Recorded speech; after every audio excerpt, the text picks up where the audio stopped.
శ్రీమాత్రే నమః.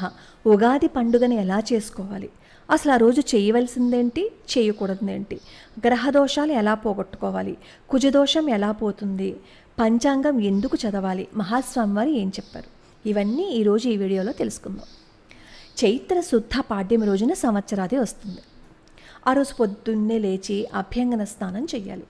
సూర్యోదయం వేళ ఈ సృష్టిని సమగ్రంగా బ్రహ్మదేవుడు చేశారు కాబట్టి కృతజ్ఞతా సూచకంగా మనం ఉగాది పండుగని జరుపుకుంటున్నాం అన్నమాట. యుగము అప్పుడే ఆరంభమైంది, సంవత్సరానికేమో చైత్రశుద్ధ పాడ్యమి ఆది కాబట్టి సంవత్సరాది. ఈ రెండింటిని ఎలా పిలిచినా పర్వాలేదు, ఉగాది అన్నా యుగాది అన్నా. అయితే చైత్ర శుద్ధ పాడ్యమి రోజున ఉపవాసం ఉండి ఎవరైతే బ్రహ్మను పూజిస్తారో వాళ్ళంతా సుఖంగా ఉంటారు, ఆ సంవత్సరం అంతా వాళ్ళకి సుఖం కలుగుతుందని చెప్తారు. అయితే దవనంతో పూజ చేస్తే ఇంకా మంచి ఫలితం ఉంటుందన్నమాట. ఈ ఉగాది రోజున ఏం చేయాలి, తల అంటుకుని స్నానం చేయాలి, కొత్త బట్టలు ధరించాలి, ఇంటి ముంగిట తోరణాలు కట్టుకోవాలి, వేపపూత పచ్చడి చేసి దేవుడికి నివేదించాలి. అయితే మనం తైలాభ్యంగనం ఎలా చెయ్యాలి, నువ్వుల నూనెతో తలంటు స్నానం చెయ్యాలి, అంటే నలుగు పెట్టుకుని. దీంతో పాటుగా ఆ రోజు పంచపల్లవాలని కూడా నీటిలో నానబెట్టుకుని ఆ నీటితో కూడా స్నానం చేయమని చెప్తారు. కొత్త బట్టలు వేసుకుని దవనంతో బ్రహ్మగారిని పూజించాలి.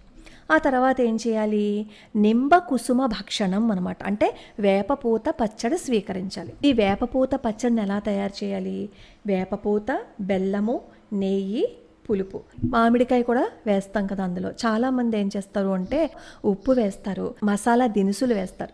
ఈ రెండు వేయకూడదు. కాకపోతే ఏంటంటే ఇందులో అరటిపండు కానీ చక్కెర కానీ ఇవి వేస్తూ ఉంటారు. అవి వేయటం వల్ల నష్టమేం లేదు, కానీ అసలు మామూలుగా అయితే ఈ వేపపూ పచ్చడి చేసేది వేపపూత, బెల్లము, నెయ్యి, మామిడి, పులుపు ఇవన్నింటినీ కలిపి ప్రసాదం చేసుకుంటారనమాట. అలాగే సాయంత్రం పంచాంగ శ్రవణం చేస్తారు.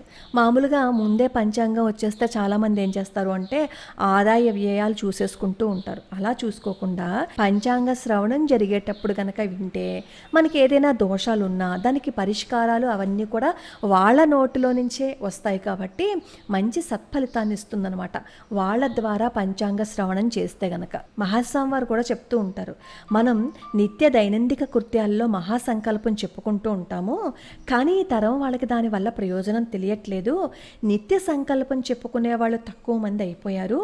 నిత్య సంకల్పంలో పేరు, గోత్రము, తిథి, వారము, నక్షత్రము, కరణము, యోగము ఇవన్నీ చెప్పుకోవాలి అని వేదపురిమామతో కంచి మహాస్వామి వారు చెప్తారనమాట. చెప్పుకోవటం వల్ల ఉపయోగం కూడా చెప్తున్నారు. తిథి వల్లేమో ఐశ్వర్యము, వారం వల్లేమో ఆయుష్, నక్షత్రాల వల్లేమో పాపాలు పోతాయి, యోగం చెప్తే రోగం పోతుంది, కరణం చెప్తే కార్యసిద్ధి అవుతుంది, వారం చెప్పుకుంటే ఆయుష్ పెరుగుతుంది, తిథి వల్లేమో ఐశ్వర్యం పెరుగుతుందన్నమాట. అందుకే సంకల్పం చెప్పుకోమంటారు. సంకల్పం చెప్పుకోవడం అంటే ఏంటి, పూజ చేసేటప్పుడు ఇవన్నీ చెప్పుకుంటాం కదా, కానీ చాలామంది ఏమనుకుంటారు ఆ సంకల్పం కూడా ప్రతిరోజు చెప్పాలా అని.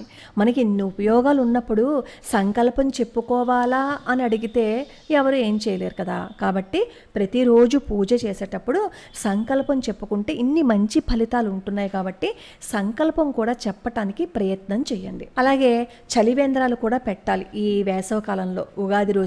ఎందుకంటే ఈ చలివేంద్రాలు పెట్టడం వల్ల ఎవరికైనా కుజదోషం ఉంటే కుజదోషం పోతుందనమాట. చలివేంద్రం పెట్టే స్తోమత లేకపోతే ఎవరైనా సరే చలివేంద్రాన్ని ఏర్పాటు చేస్తూ ఉంటే వాళ్ళకి ధన సహాయం చేసినా కూడా మంచి ఫలితం ఉంటుంది. లేదు అంటే బాల్కనీలో మట్టి పిడతల్లో నీళ్లు పోసి పక్షులకి పెట్టినా కూడా చాలా మంచి ఫలితం అనమాట. అంటే దాహం వేసిన వాళ్ళకి దాహాన్ని తీరిస్తే కుజగ్రహ దోషం పోతుందట. మన పెద్దవాళ్ళు ఎంత అద్భుతమైన విషయాలు చెప్పారో వాటిని మనం చాలా చిన్నగా కొట్టి పారేస్తూ ఉంటాం. అలాగే ఉగాది రోజునేమో మన ఇష్టదేవతని పూజించాలి. ఇష్టదేవతని పూజించడం వల్ల ఏమవుతుంది అంటే ఆ సంవత్సరం అంతా మన ఇష్టదేవత యొక్క అనుగ్రహం మనకు ఉంటుంది కాబట్టి ఖచ్చితంగా ఆ రోజు ఇష్టదేవతని, ఇంటి దేవతని మాత్రం మర్చిపోకుండా పూజించాలి. వసంత నవరాత్రులు ఆ రోజు నుంచే ప్రారంభం అవుతూ ఉంటాయి కదా. వసంత నవరాత్రులు ప్రారంభం అవుతాయి కాబట్టి అసలు మామూలుగా ఏం చెప్తారు, వసంత శరదృతువులు యమదంష్ట్రలు అని చెప్తారు. అంటే మృత్యువు తాండవం చేసే రోజులనమాట. అపమృత్యువు వాత పడకుండా ఆయుర ఆరోగ్యాలతో వర్ధిల్లటం కోసం ఈ వసంత ఋతువు ప్రారంభంలో విష్ణుమూర్తిని వాటిని, శరదృతువు ఆరంభంలోనేమో దుర్గాదేవిని పూజించాలి అని చెప్తారు. మనం అసలు రాముల వారిని పూజించని కూడా పూజించాం. రామ అనుగ్రహ బలం ఉంటే నవగ్రహాలు ఏదీ చేయలేవన్నమాట. అంటే గ్రహదోషం ఎవరికైనా ఉంది అని చెప్పినప్పుడు కానీ, అసలు ఏ గ్రహదోషం ఉందో తెలియని వాళ్ళు కానీ నిత్యం రాముల వారి స్తోత్రాలను ఏదో ఒక రకంగా పూజించినట్లయితే రాముల వారి అనుగ్రహం ఉంటుంది.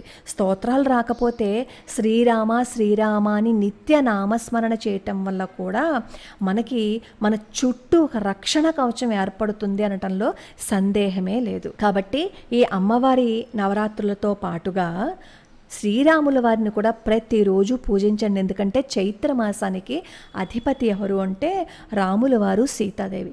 ఈ నెల రోజులు రామాయణం చదవమని చెప్తారు.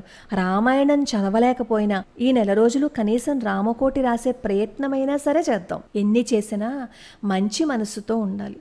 ఇంకొకరిని బాధ పెట్టే మాటలు మనం మాట్లాడకూడదు. ఎప్పుడైతే ధర్మాన్ని తప్పకుండా మనం ప్రవర్తిస్తూ ఉంటామో అప్పుడు మనం ఏం చేసినా భగవంతుడి అనుగ్రహం ఉంటుంది. ఈ పంచాంగ శ్రవణం ఎందుకు చేయమంటారు అంటే మనం ఎలా ఉండాలి అది ముందుగానే మనకు పంచాంగ ద్వారా తెలిసిపోతుంది. తెలిసిపోవడం బట్టి మనం ఒక ప్లాన్ చేసుకుంటాం అనమాట. ప్లాన్ చేసుకుని ఆ విధంగా ఉండడానికి ప్రయత్నిస్తాం. అందుకే పంచాంగ శ్రవణం వినాలి అని చెప్తారు. చాలామంది అంటూ ఉంటారు, మంచి చెడు ఏమున్నాయి, ఏం అవసరం లేదు, చూసుకోవాల్సిన అవసరం లేదు, ఈ ముహూర్తాలు అవి ఏం లేవని.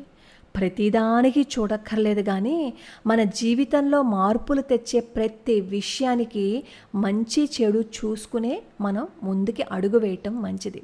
ప్రతిదాన్ని కొట్టి పారేయకూడదు. మన పెద్దవాళ్ళు ఏం ఊరికనే పెట్టరు కదా మంచి చెడు చూసుకోమని. ఈ మంచి చెడు అవసరం లేదు, ఈ ముహూర్తాలు ఏం అవసరం లేదు అనేవాళ్ళు పెళ్లి చేసుకునే సమయంలో ముహూర్తం చూసుకోకుండా చేసేసుకుంటారా? ఏదైనా ముఖ్యమైన పనులు చేసుకునేటప్పుడు ముహూర్తాలు లేకుండా చూసేసుకుంటారా? కాబట్టి పెద్దవాళ్ళు ఏదైనా చెప్పినప్పుడు ఆ విధంగానే మనం ప్రవర్తించాము అని అనుకోండి, మన జీవితం బాగుంటుంది. లోకా సమస్తా సుఖినో భవంతు, సర్వే జనా సుఖినో భవంతు.